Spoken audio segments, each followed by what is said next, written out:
Madam ఈ loan cases విలేజ్ల నుండి చాలా వరకు వస్తూ ఉన్నాయి, అంటే వాళ్ళ హెరాస్మెంట్ చేస్తున్నారట లోన్ తీసుకున్న తర్వాత కట్టమని. రూరల్ ఏరియాస్లో ఏమైతే అంటే పల్లెల్లో కొంత అవగాహన లేకపోవడము, వాళ్ళని ఊర్లో ఉంటారు కాబట్టి దబాయించి మిమ్మల్ని డీఫేమ్ చేస్తాము, నలుగురికి మీ గురించి చెప్పేస్తాము ఊర్లో అని చెప్పినప్పుడు చాలామంది భయభ్రాంతులకు గురవుతుంటారు. అరే మన పరువు పోతుంది, ఎందుకంటే ఊర్లో కొన్నేళ్ల నుంచి కొంతమంది మధ్యలో బతుకుతూ ఉంటారు కాబట్టి ఆ సొసైటీలో నా పరువు పోతుంది, ఊర్లో వాళ్ళు నా గురించి ఏమనుకుంటారో, అప్పులు చేశాడు ఎగ్గొట్టాడు అనుకుంటారు.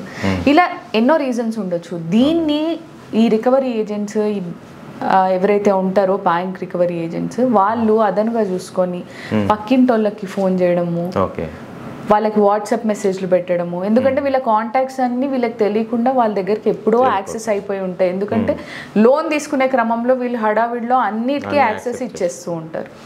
సో అట్లాంటి పరిస్థితిలో మీరు భయభ్రాంతులకు గురవాల్సిన అవసరం లేదు, మీరు భయపడిన అవసరం లేదు.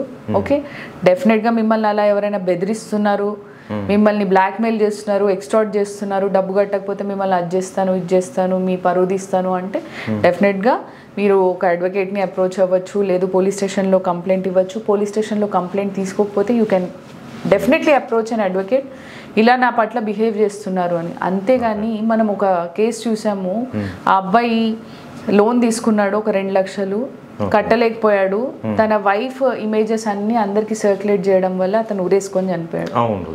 Okay, yes. సో ఇవన్నీ క్రిమినల్ థింగ్స్.